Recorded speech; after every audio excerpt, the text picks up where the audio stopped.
लेकिन जो दौरे हालिया है, आप लोगों को नहीं लगता कि ये बैर रखने का जो सारा काम है वो मजहब के जिम्मे आ गया है? मकसूद भाई के सवाल पर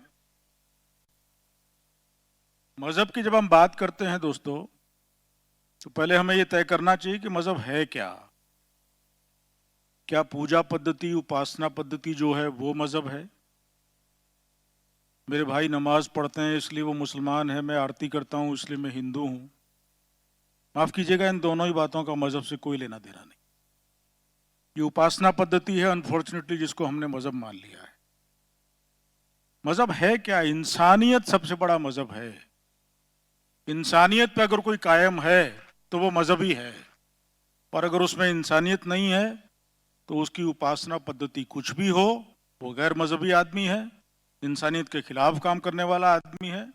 और ऐसे लोग जो इंसानियत के खिलाफ काम करते हो, जाहिर है वो नफरत की खेती करेंगे भाई। वो मोहब्बत की खेती क्यों करेंगे? वो मोहब्बत की दुकान क्यों चलाएंगे? उनका काम यही है। जिनको गैर इंसानी काम करने हैं, जिनका शेवा है कि नफरत की खेती हो, नफरत फले फूले, जाहिर है कि वो फल उन्हीं को काटने हैं, उन्हीं को खाने हैं वो। और ये तो बहुत आसान हो गया है, माफ कीजिएगा, बहुत जिम्मेदारी से इस बात को कह रहा हूं। हिंदुस्तान मजहब के आधार पे ही बटा था दोस्तों, हमें भूलना नहीं चाहिए इस बात को। ये आज जो 2014 के बाद का रोना हम लोग रोते हैं, इस रोने में आधा अधूरापन हमेशा इसलिए रह जाता है कि उससे पहले की बातों पे हम लोग नहीं जाना चाहते। पहले तस्लीम करें इस बात को कि मुल्क का बंटवारा मजहबी आधार पे हुआ था। कौन जिम्मेदार कितना था, सावरकर कितने जिम्मेदार थे, जिन्ना कितने जिम्मेदार थे, ये तो जो पढ़ने लिखने वाले लोग हैं वो सब जानते हैं उन बातों को। टू नेशन थ्योरी कहाँ से आई? लेकिन हाँ, ये बात सही है कि पहले सियासत में कुर्सी पाने का जो हथियार मजहब को बनाया जाता था, उसमें वो बेशर्मी, वो नंगापन, वो गुंडई शामिल नहीं थी जो 2014 के बाद से शामिल है। तो क्या हम ये मानें कि हमारी जो आवाम है वो इतनी नादान है कि वो सियासत के बहकावे में एकदम से आ जाती है? और क्या ये जो अक्सरियत के लोग हैं और जिनकी सोच अक़लियत के खिलाफ होती जा रही है, या ऐसा हमें महसूस हो रहा है कि वो खिलाफ है, तो क्या इसके लिए सिर्फ सियासत जिम्मेदार है? मैं ये बात वॉलंटियर्स अगेंस्ट हेट के नुमाइंदों से पूछना चाहता हूँ। सबसे पहले तो मैं मुंसिफ टीवी का बहुत शुक्रगुजार हूँ और खुर्शीद भाई को और उनकी पूरी टीम को बेहद मुबारकबाद पेश करता हूँ। इतनी जुर्रतमंदी के साथ जयपुर में बैठकर इन मसाइलों को उठाने की जो नेशनल मीडिया भी नहीं उठा पा रहा है तो मेरी तरफ से मुबारकबाद। अब जो भाई ने सवाल पूछा मुझसे कि क्या सियासत जिम्मेदार है मजहबी उम्मात के लिए, मैं बहुत साल पीछे जाना चाहता हूं, यानी हजारों साल पीछे। जब द्रौपदी का चीरहरण हो रहा था, उस समय वहां भीष्म बैठे हुए थे जो पांडवों के खिलाफ थे उस वक्त। और भीष्म के बारे में यह कहा जाता था कि भीष्म जो हैं वो बहुत शक्तिशाली है। और चीरहरण हो रहा था, भीष्म को भी यह पता था कि यह गलत हो रहा है, लेकिन भीष्म खामोश रहे, क्योंकि उन्होंने वरीयता किस बात को दी कि जिस तरफ मैं हूं सियासत में, उस तरफ वाले ये कर रहे हैं, और वो खामोश रहे। लेकिन अगर वो खड़े हो जाते तो किसी माई के लाल में दम नहीं था कि द्रौपदी की साड़ी उतार देता।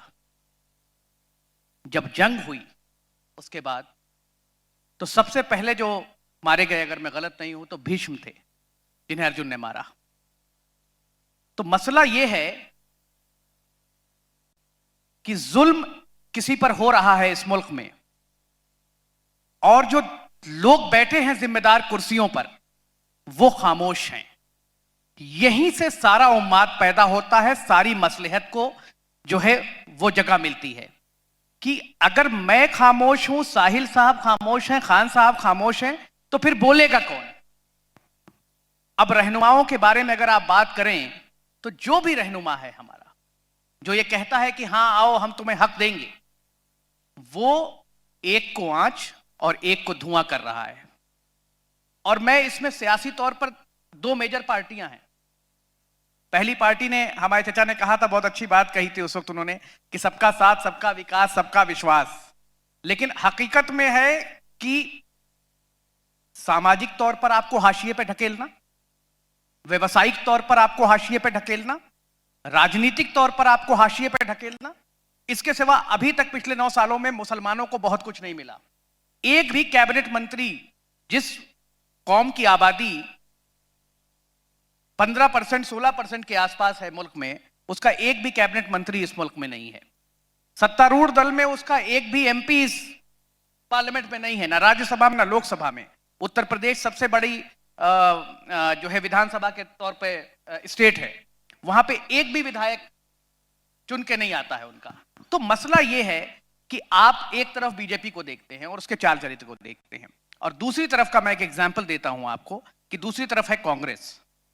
मैं इसी राजस्थान की बात करता हूं। नासिर जुनैद की घटना हुई, मैं कहीं बाहर था, मैं जो है वापस लौट रहा था, मैंने न्यूज़पेपर में पढ़ा कि 4 दिन पहले 2 बच्चों को जला के मार दिया गया और इस तरह की घटना हुई। और उसके बाद जब वो घटना हुई तो मुझे यह भी पता लगा कि 4 दिन हो गया, सरकारें खामोश हैं अफीम लेके, खाना पूर्ति हो गई कि हाँ ठीक है सब कुछ हो गया, लेकिन कोई फायदा नहीं हो रहा है। मैं राजस्थान आया दिल्ली से, नासिर जुनैद के घर गया, मैंने पूछा क्या कोई मुआवजा मिला, कोई आया? उन्होंने कहा कोई नहीं आया। तो मैं उस वक्त कांग्रेस में था, मुझे यह लगा कि अगर मेरी पार्टी ही मेरे लोगों के साथ न्याय नहीं कर रही तो मुझे इस पार्टी में रहने की कोई जरूरत नहीं है, और मैंने वहां से इस्तीफा दिया और वॉलंटियर्स अगेंस्ट हेट उस वक्त शक्ल में आई। ऐसा नहीं था कि मुझे सियासत में या कांग्रेस में मुझे कुछ नहीं मिल रहा था, लेकिन जब लीडरान अपनी जिम्मेदारी को नहीं समझते हैं और वो चाटुकारिता की तरफ लग जाते हैं बतौर राजनीति करने के, तब मसले खड़े होते हैं। और कांग्रेस में भी यह मसला खड़ा हो गया है, इस बात से इनकार नहीं किया जा सकता।